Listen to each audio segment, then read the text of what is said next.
A pure delight, full of humps and bumps, said Golf Week.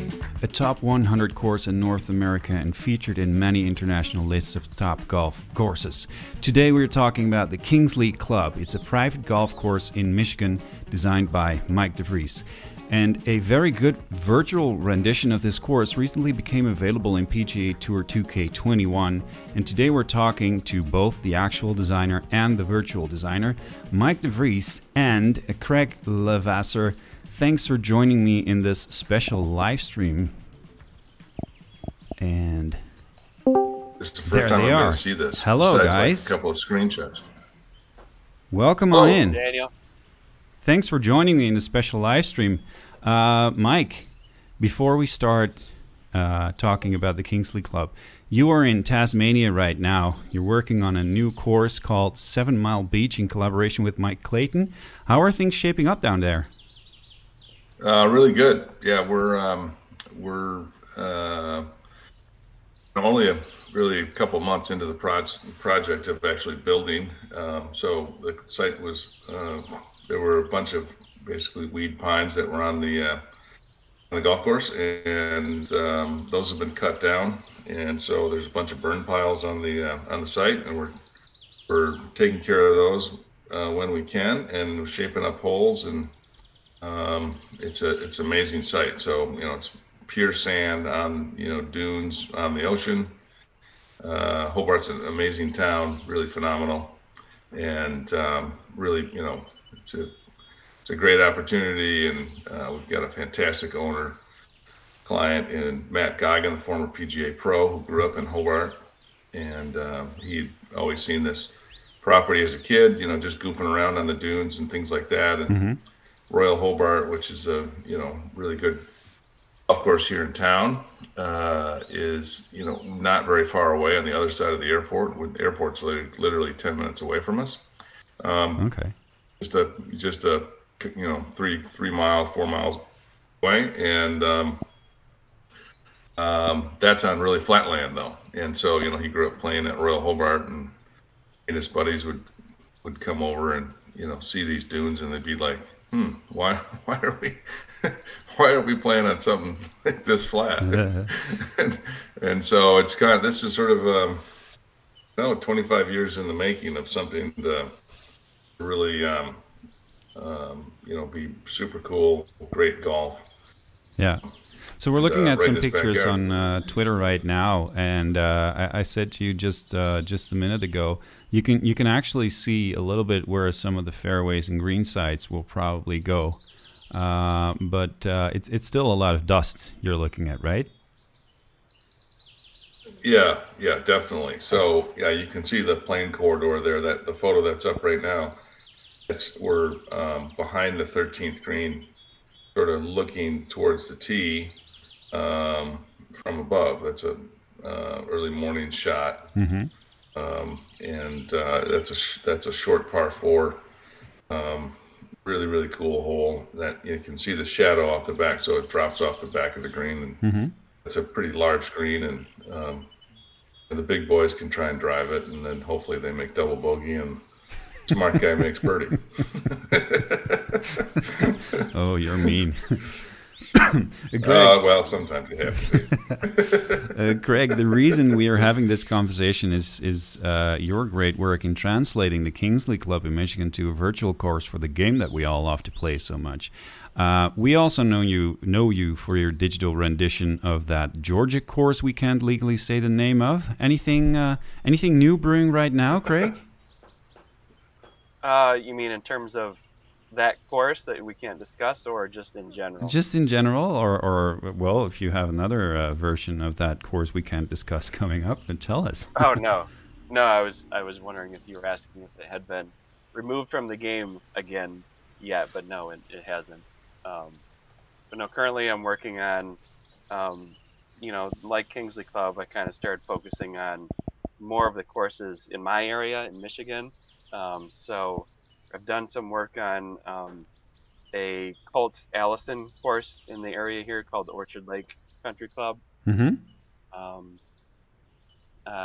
Doing some, just messing around with different fictional styles within the game, it's always good to try new things. But as far as real courses, Orchard Lake, and there's another one in the area called Indian Wood, Mm-hmm. the old course there, and that is one that I'm very curious to see. If I were to expand the greens, expand the fairways, see what it would look like on the current ground. It's one of those courses that I think is kind of ripe for a little bit of expansion and returning it back to what it was when it was built back in 1925 or Mm-hmm. whenever that course was built, sometime around then. So those are kind of the main ones, but I'm always dabbling in a bunch of things. I just got sent a course file for Country Club of Charleston today to take a look at it. So I always like when someone else picks up a course, an idea, and just kind of helping them out and making Mm-hmm. sure it's as good as it can be. So Cool. that's basically it. Cool. So let's dive into this great design. And in a few minutes, I also want to open this conversation, open it to chat. So if you're in chat, if you're watching right now, please do not hesitate to ask your questions. And I know there will be a lot of questions. So please forgive me if we don't get to answering all of them. We only have a limited amount of time with these guys. I do have Scoot Magoot, who is in chat, who will moderate the questions for me a little bit. So he will just put them all on a separate screen for me, so I don't have to look at chat and my own questions and the course the whole time. So Mike, let's start at the beginning. We're looking at the virtual plot of the Kingsley Club here. What did you see when you first visited this plot of land?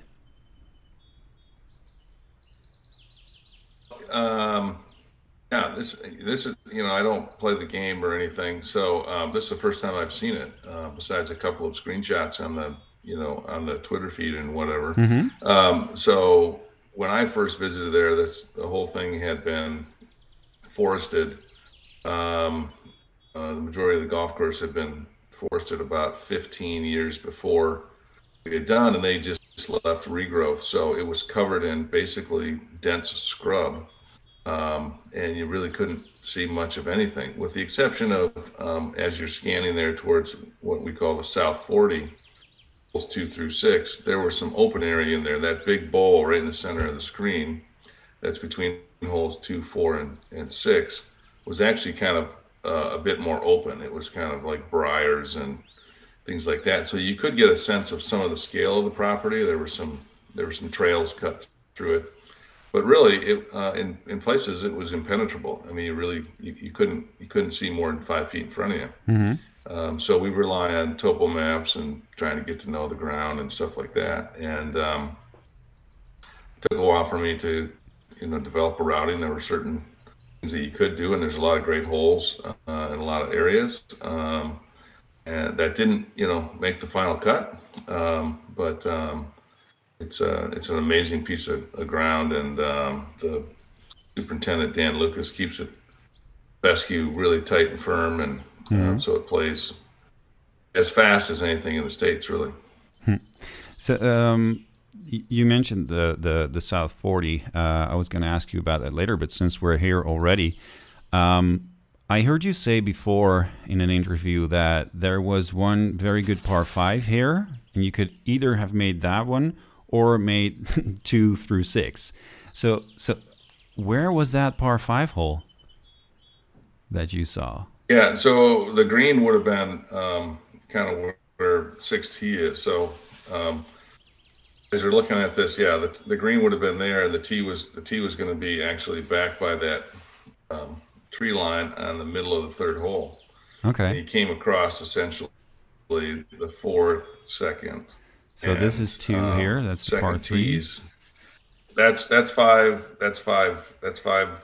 That's 5 green there. And then 2T is just above that, the L shape. The reverse L shape there. That's 1 green. Yeah. And 2 is on the ridge. Yeah, playing across to the left. That's number 2. Yeah. And 3. That's 3 in the far distance there. So if you turn to that tree that's sort of on the third hole, middle of the third hole, if you go there and you sort of rotate counterclockwise, and that would sort of give you the orientation of the actual, Okay. par five that we were looking at. But then instead of doing that, you decided to squeeze 5 holes in here. Yeah, so that's kind of right there. That's about the orientation that you would have had for that par five. It was Yeah. really cool, Humpty Dumpty kind of up and over, and you're trying to miss the deep bowl on the right on the left by playing towards the right, but that's dangerous too. So it was, some of that could be seen a little bit more because some of the ground down there was a little more open, and then a bunch of it was covered in scrub. So to make a golf course, you got to connect everything together. You have to have these, green to tee connections fence, and golf course is greater than the individual holes. It's more about the, in a lot of senses, it's more about everything fits together and not just, oh, this is a great hole, this is a great hole. Everything else is not very good, so that doesn't make for a great golf course. Oh.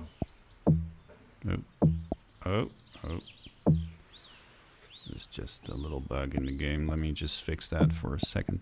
So while I do that, you just move one thing, it'll go back. Yeah. What was your main goal, Mike, when you were making this course? Because it's a little bit on the shorter side. It's massively undulated, obviously. Did you aim for tour players or for amateurs here? What was your main idea? Well, it's a private club, so the idea is that we're not going to host a tournament or this or that. So most of the main focus for all the stuff I do is that golf is supposed to be fun, right? We do this because we're passionate about the game, and we're probably playing with our buddies. We're not playing for thousands of dollars and all that. And so key is this going to be exciting and interesting day after day, constantly, and that's the real factor, the real key about what really needs to happen from a day-to-day standpoint and why you're doing something. So the idea that it's it's a little under 7,000 yards or whatever, but for the average member, they're playing every day and doing stuff that they need to do. So just hit the flag post and came back all the way down. Nice. Oh man, I should have just. We cannot really do a really good bump and run in this game, which is probably what I would have done in real life here. Oh boy, hit the pin. Yeah. That was very unfortunate. We got some first questions in. When developing a routing, what kind of things do you look for, Mike? Well, you're looking at green sites and you're looking at the potential. What is that? What are the raw site issues, and what do they help you with and stuff? And so if you're building something, you're trying to.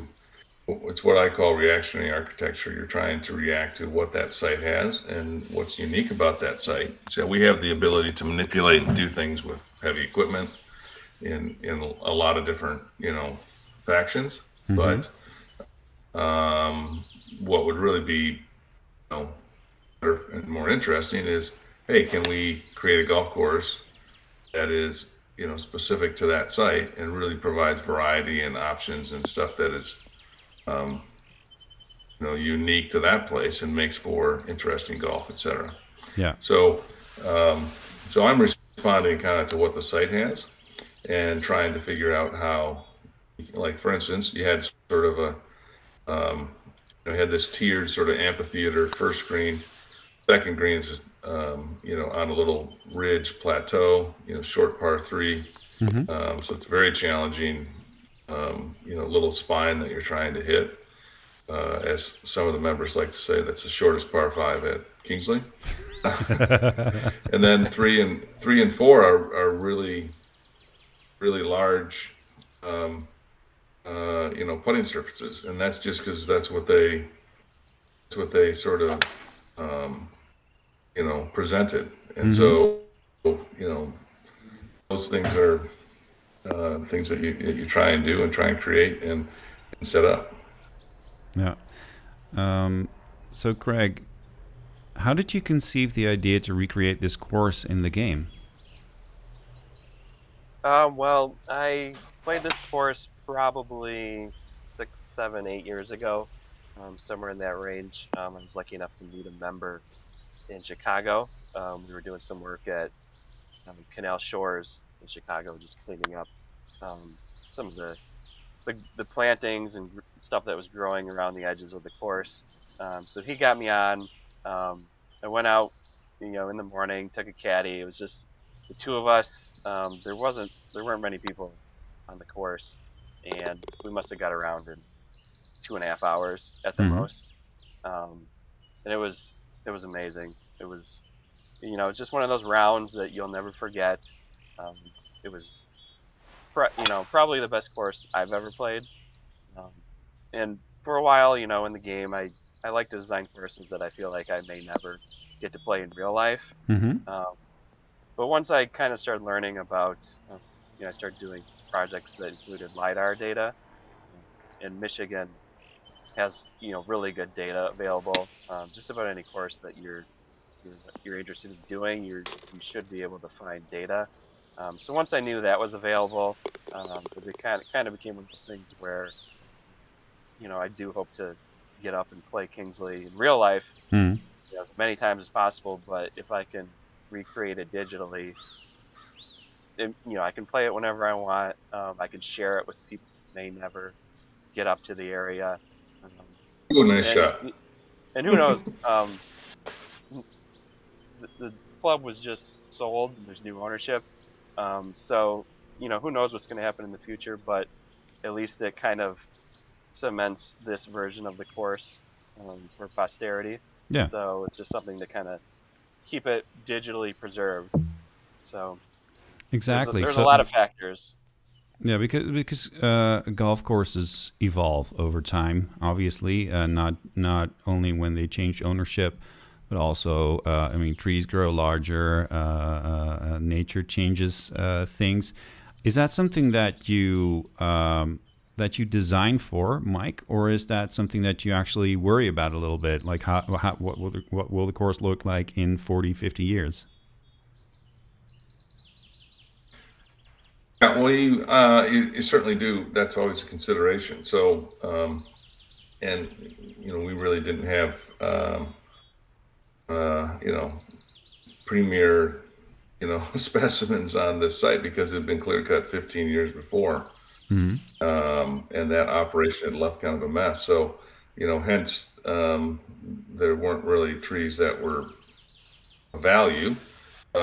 In particular on the front nine and most of the back nine. There were some mature trees in some select sections and stuff like that. But so the idea to create a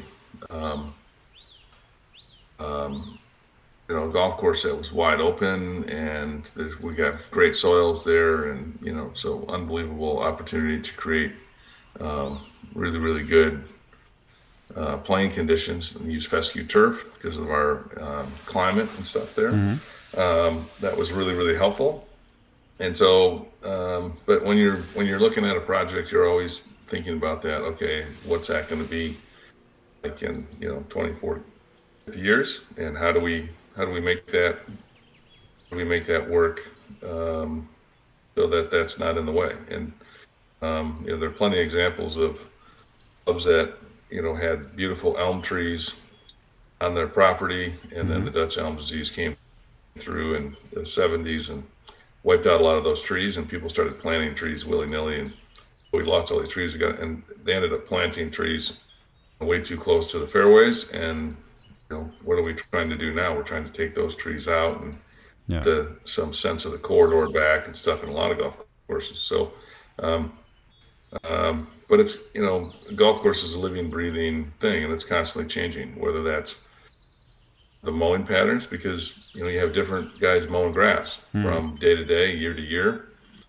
And not everybody sees the same thing. Or if you think about a green, those guys that are operating the mower are trying not to scalp. They're not trying to cut it too tight, where it's not supposed to be. And that changes a little bit every day. Well, over the course of a season, or a decade, or a century, those margins can move a lot. So there's a lot of ways that you can do that. And so you can GPS all your margins. There's really good aerial footage and stuff nowadays, so you can mark that type of stuff. Or you can be really diligent on the ground and know kind of how those things happen. Yeah. So that's important.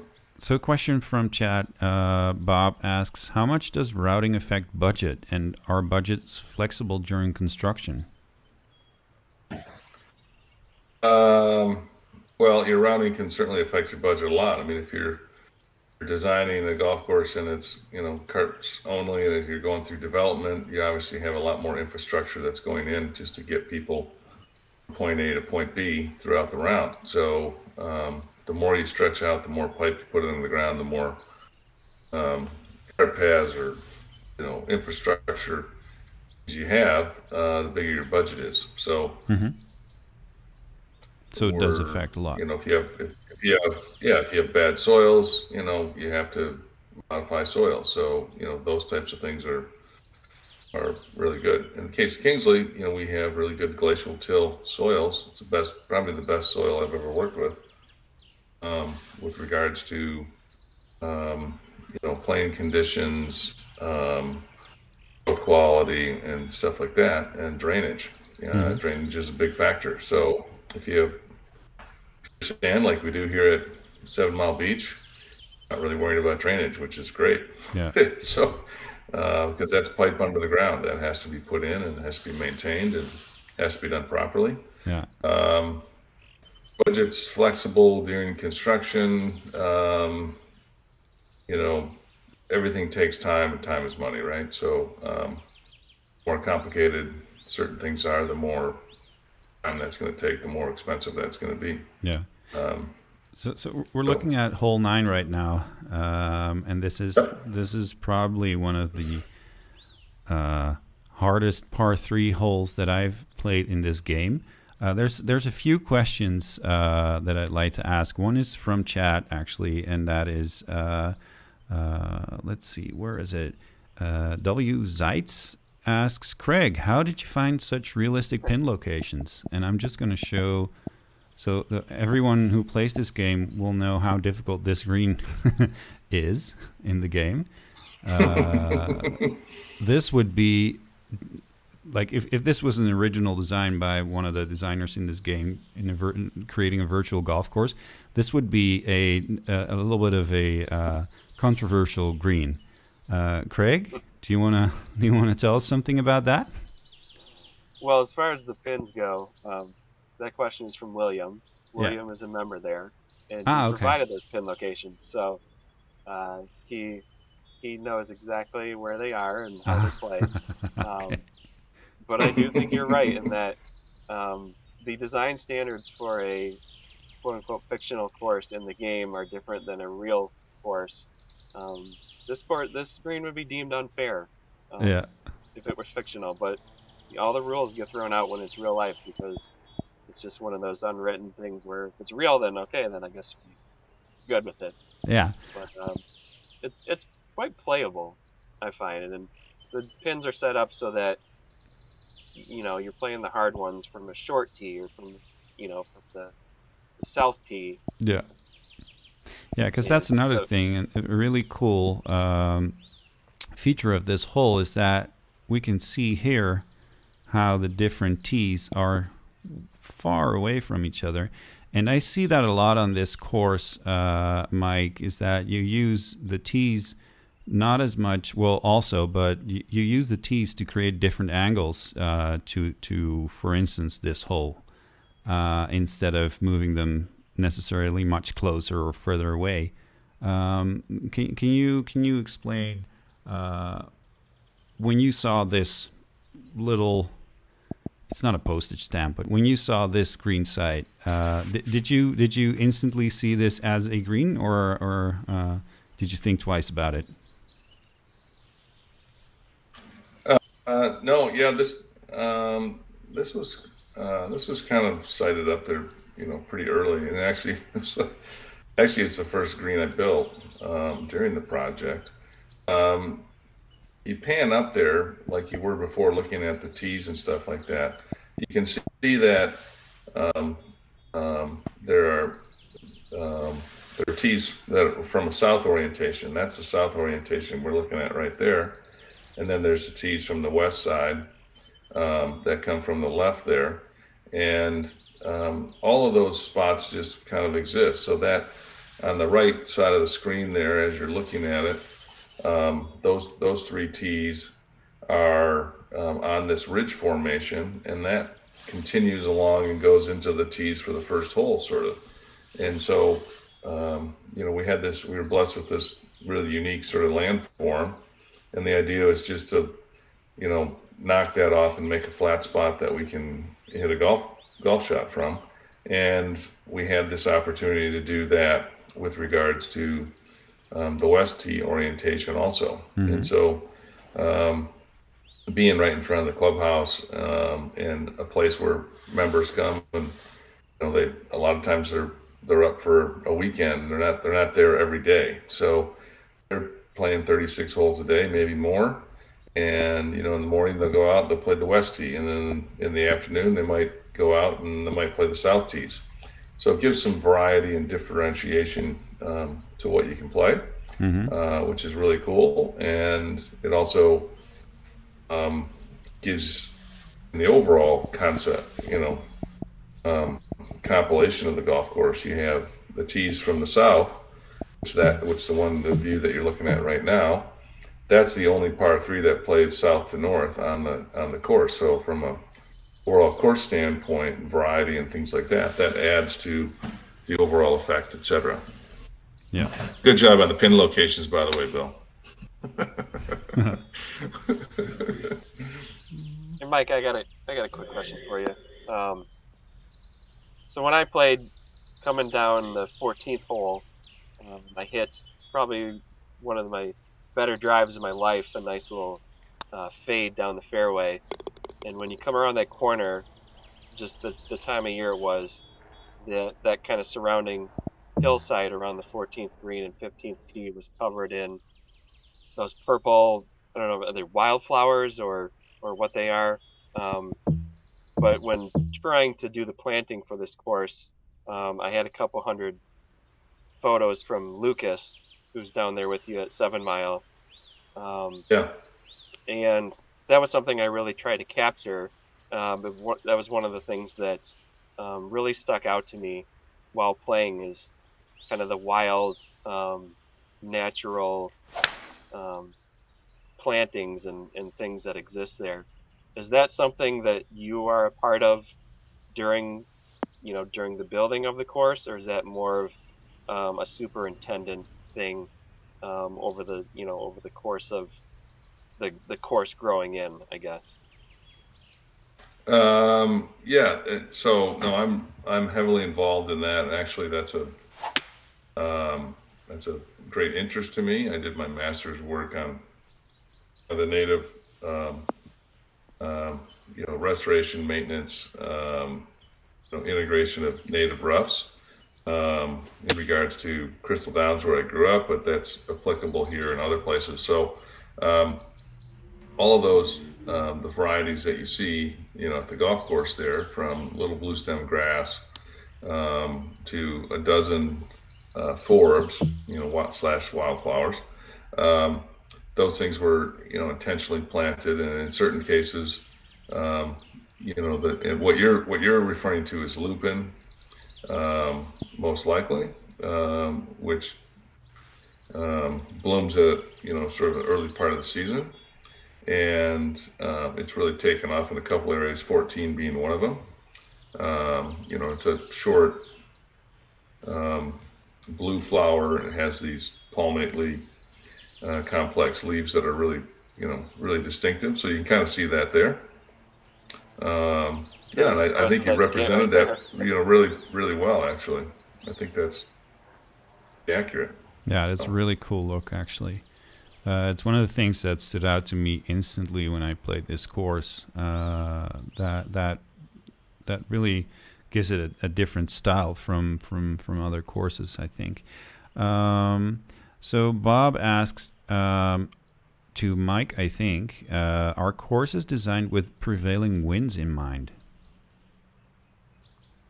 Yeah, but there's a limitation to that too. So you're always trying to orient golf courses, in a variety of directions. So like I was talking about with the par threes and the ninth having only south to north orientation for the 5 par threes that we have at Kingsley, that's something that you're trying to do so that you're attacking the wind in different directions. If you have a lot of places have a predominant wind. In the case of Kingsley, it's 2/3 of the time it's probably coming from the southwest, third of the time probably from the northwest, and the little smatterings in between.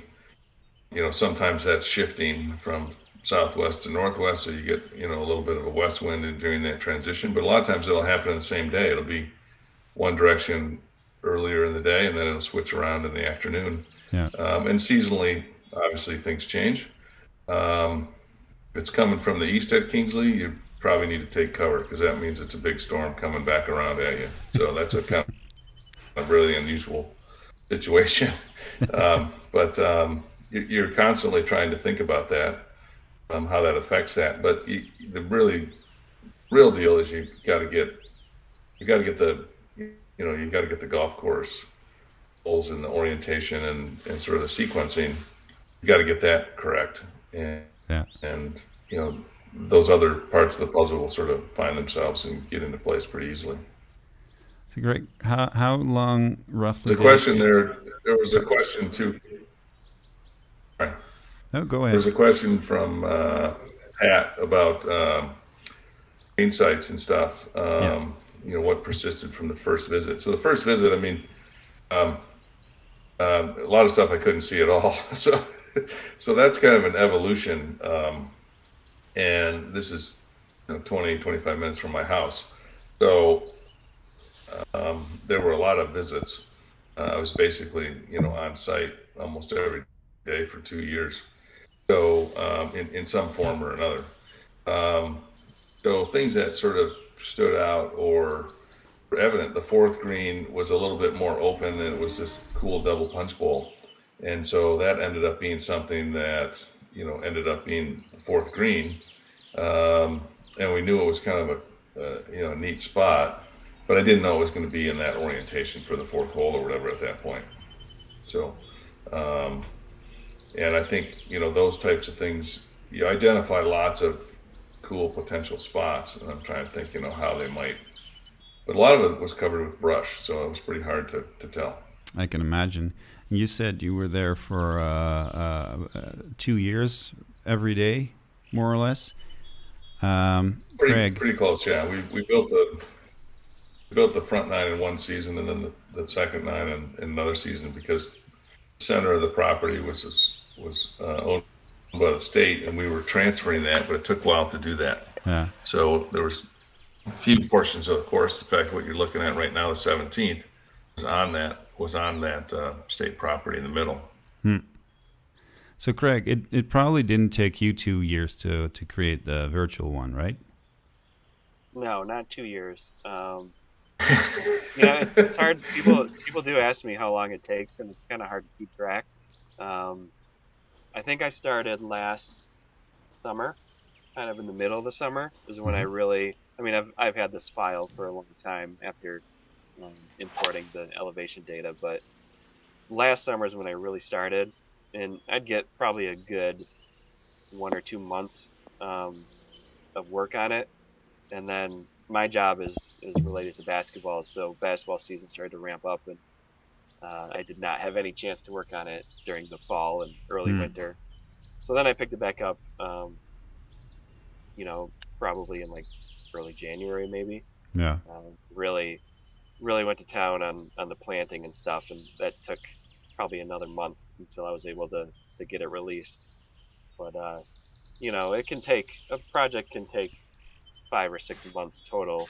Just depends on how many hours a day you get to work on it. But and what was the most challenging part of doing the RCR? Were there any tricks or changes you had to make the course play well within the limitations of the game? Sometimes you do, but not this course. I mean, this is one of the rare occasions where, I mean, obviously, virtual competition, the scores are extremely low on this course, and it seems kind of easy. But yeah. As far as playability goes, everything I've heard, everybody really enjoys it. It's a lot of fun. The greens are playable, even though sometimes you see all those red lines on there and it looks like they're not. They really are. And that's just a testament to Mike's designs and how well they accept shots when you're playing them from the right locations. Yeah. So I didn't have to do too much. Really, most of it was on planting, and a lot of it was, once I had all those detailed photos, then it was trying to, make those come to life. And a lot of it was doing all the grass and the little plants and stuff. And as you can see from the bars at the top, um, the last, the last part of it was pretty challenging, trying to budget my plantings to make sure that Yeah. it wouldn't go over the file size. So that was probably the hardest part, but I think I'm satisfied with, everything being covered and having enough detail. So there's an interesting thing here that you mentioned. The scores were really low. This course was on the Platinum Tour on TGC Tours. Mike, just to explain a little bit, there's a virtual World Golf Tour that's organized by TGC Tours. It's a separate website. And the best virtual golfers in the world, they score anywhere between, I think, the lowest score on this was minus 70 something, which was obviously unrealistically extremely low. Oh, it's way low. too easy. Yeah, it's way too easy. You designed a pushover course, Mike. But obviously, every player in this game is at Tour Pro level in terms of how well they play. I mean, I don't drive my, I don't hit my driver over 300 yards at all. So that's why I'm actually on this hole. I've been on this hole for a while now, waiting to hit that drive, because I think in real life, this drive of mine would never get over that ridge and go all the way down, right? Oh, it will. Definitely will. Yeah. I mean, you're on the back tee there though. Mm-hmm. So, yeah. I mean, I don't hit it. There you go. See, bingo. Yeah, but Just that's had in to the ask. No, it does happen regularly in real life too. Okay. I think the thing, like seeing the balls react here, there's contour and stuff, but I don't know how you set up like firmness. You can the golf actually course do that. is really, really firm. So guys go over the hill really regularly. Yeah. We can actually Hit take it a look too. at it because we can actually set the firmness of the fairways and the greens. So looking at, yeah, so this is almost as firm as it gets. And the fairway roll is extremely high too. Looking at the greens here, firm greens with medium fast green speeds, I would say. Yeah. So that would probably Yeah, I correspond. think that's. So what was I trying to see that how that? Yeah, because Bill was asking about green speed in there too, and yeah, I mean, I think the target that we shoot for is about 10.5 on the stem. Mm-hmm. Just Dan can get them faster, but then you limits where you can put pins and stuff like that. Yeah, so exactly. you want to have some realism, but if the thing I always talk about with clients is it's more about being firm and rolling true. Because if it's firm and rolled true and it's playing 9, you can put the pins up on more pitched areas. Yeah. And if it's a little faster, you're limited extremely to where you can put things, because the ball will continue to roll when you start to get at 11, 11 and a half, 12, Yeah, 13, exactly. all those crazy numbers they talk about on the PGA Tour.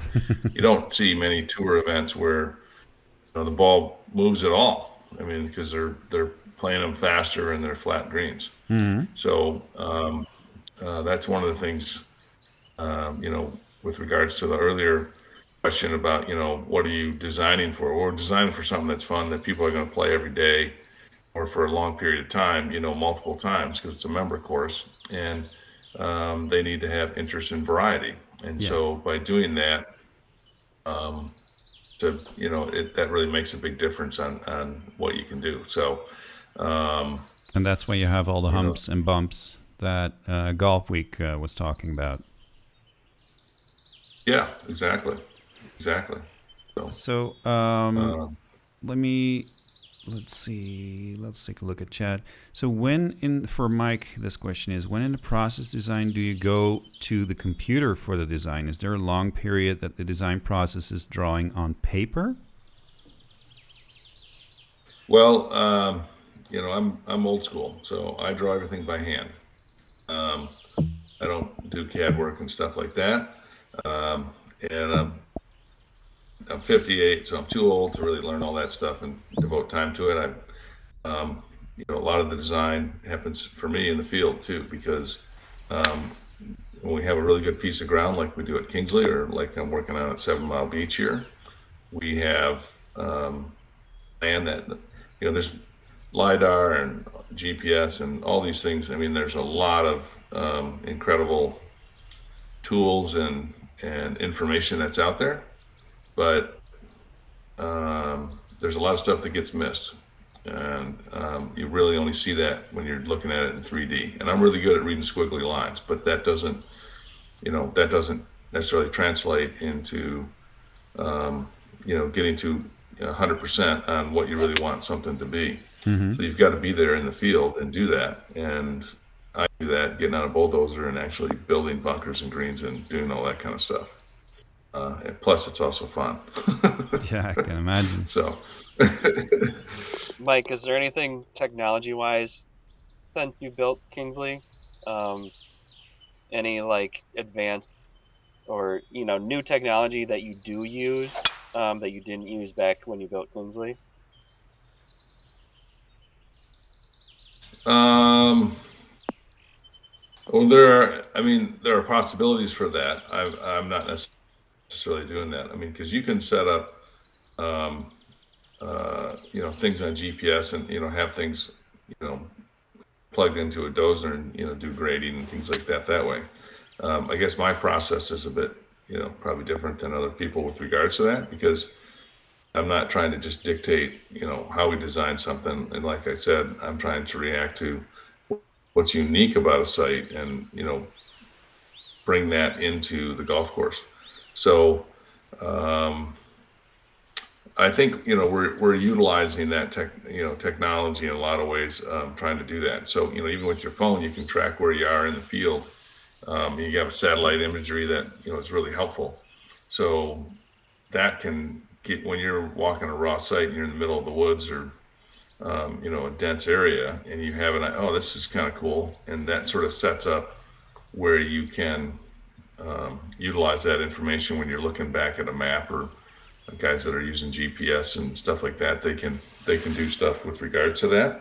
I think that's there's a lot of things like that are possible, and the potential for that.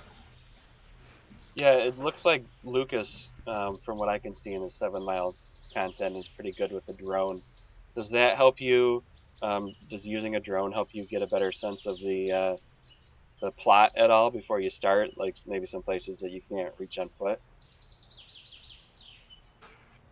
No, you can get everywhere on foot, and Okay. you need to. You need to feel that. So, um, Yeah, drone. I mean, drones are. I mean, I have a love-hate relationship with drones because everyone pulls a drone up and, um, wow, I can see the whole golf course or whatever. Well, okay, that's great. You can see that from Google Earth too. Um, how does the golf hole play? Because the drones take away a lot of stuff. A little bit of elevation is good, giving you a better idea of perspective, but it also takes away from what we're actually experiencing as a golfer. So, a blind or semi-blind drive over a shoulder or a ridge or something. That's something that is um, psychologically important from the golf standpoint in the round. And if you eliminate that, how does that change sort of what you're perceiving um, when you're looking at it, on your screen or on the game or whatever. Um, the fifth hole that you just saw, that's the sixth there, but the that part of that green you can't see the cup. For most of the green you can't see the cup. You can only see a portion of the green, but it's a punch bowl, and that if you hit your ball left, that thing's going to come screaming across sideways, maybe coming off the hill. So a pulled shot is really pretty friendly there. I also help golfers too. I don't always repel the ball, right? So if we could, if giving those types of things, and then like hey, y'all hit it down and the pin is down in the right bowl and stuff, which is pretty easy. That's pretty easy to get there. But who's closer than their opponent, et cetera, and things like that. You get over the crest of the hill, and then all of a sudden you're like, there's three balls and one of them's close, and the other three are, ways a little bit. If somebody drains one of those, far ones, that guy that's got that short birdie putt, well, all of a sudden became a little bit longer. Uh-huh. So, even though it's sort of relatively easy because it's a punch bowl and you can, people can hit it there and gather it. You can also get in some goofy areas, and I actually had a hole in one there about 5 years ago, and I didn't see the ball going. I didn't think I got it quite to the green. The pin was in the front, and it's really hard to get to that front green because it's falling away from you towards that back right bowl. And I was like, oh, I don't think I got enough of that. I got up there, smoking two balls. It's like, whoops, So hey, it's in the hole. So, that probably makes it even cooler. Cool. Yeah, a little bit of that anticipation of. It's like when you go to Scotland and you hit a blind shot and you're like, okay, it felt really good. Yeah. You get up there and your result isn't good, and sometimes I didn't hit that very well, and all of a sudden you're right next to the cup. So there's sort of an inherent love-hate sort of thing with golf. I think that's why it's obsessive to people, is that there are all these different variables, and it makes it different and challenging no matter the level of player you are. I mean, you can be a bogey golfer, you can be a guy that has never broken 100, and you can be a professional player.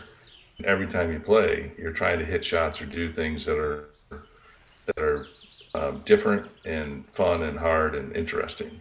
And that's why you have all these legions of people that are like, wow, it's like the hardest thing to do. No one's trying to tackle you, but to really execute a shot, there's great satisfaction in that, and there's great difficulty in trying to do it. And then there's all the great stuff to look at. I mean, we're looking at a picture of the 15th hole right now, which I have up to show how immensely beautiful the surroundings are, but also what a good job Craig did in recreating that with those flowers. Mike, I have a final question for you before we round things up. Pat asks, what kind of course would you build with no limit on budget, side earth moving? So say you were creating a course in this game and you could do anything you want. Where would you go? Coast of Scotland. Because it's the best. It's the home of golf. I'm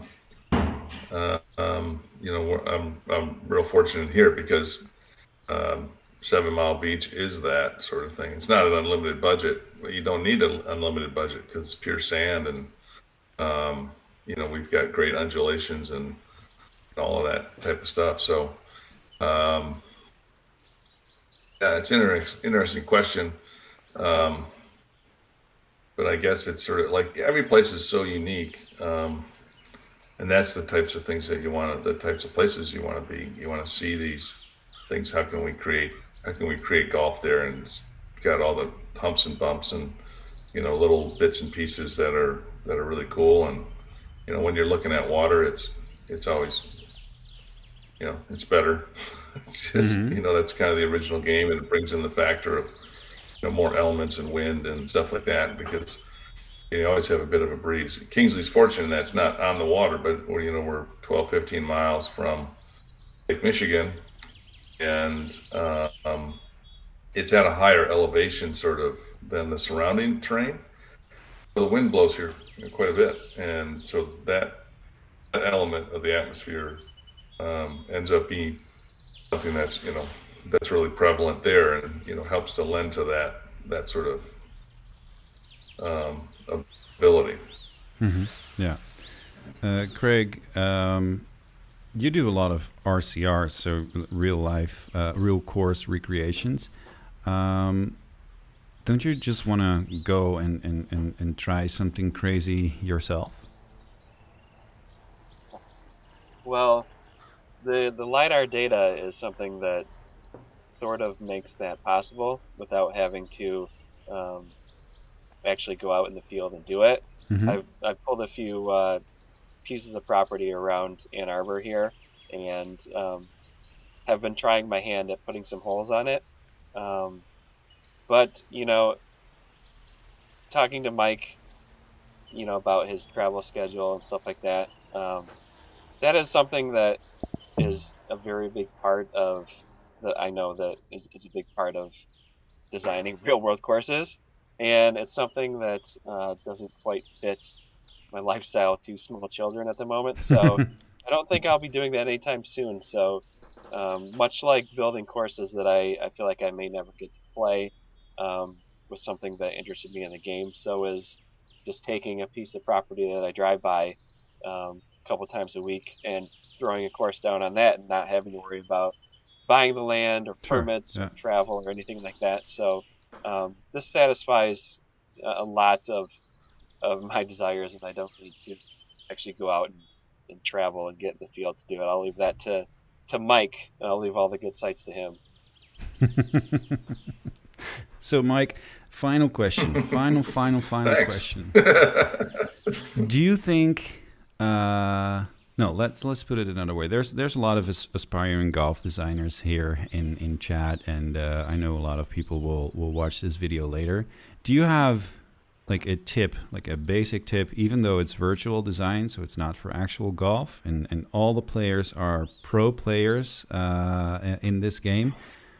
What's the most important thing in a golf course if you start creating one?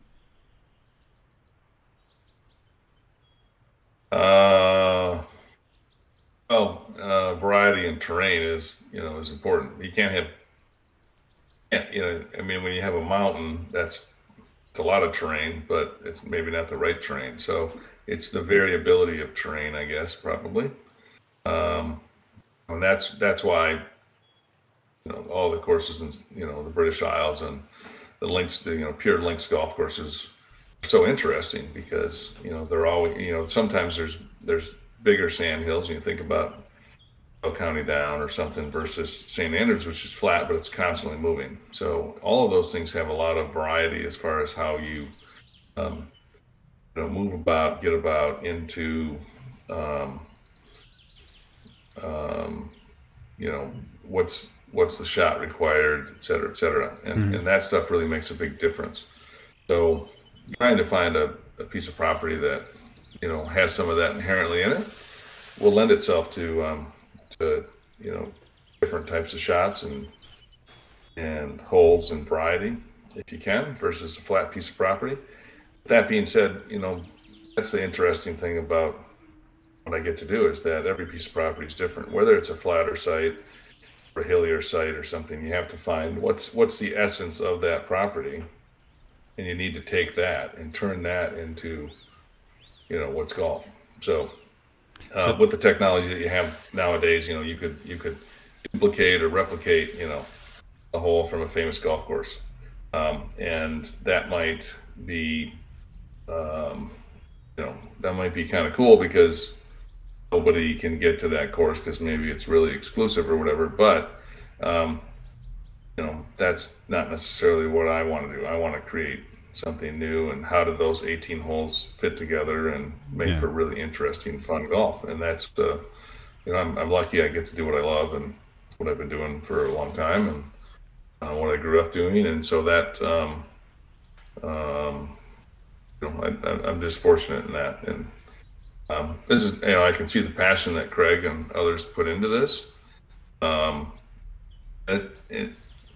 Having not seen it before, not playing the game and stuff like that, I mean, I find it really interesting because he's done a really, really good job of, recreating the look and, and a lot of the roll and the stuff, and not really having a basis of any of these other sorts of games, but there's that seeing the ball come back off of the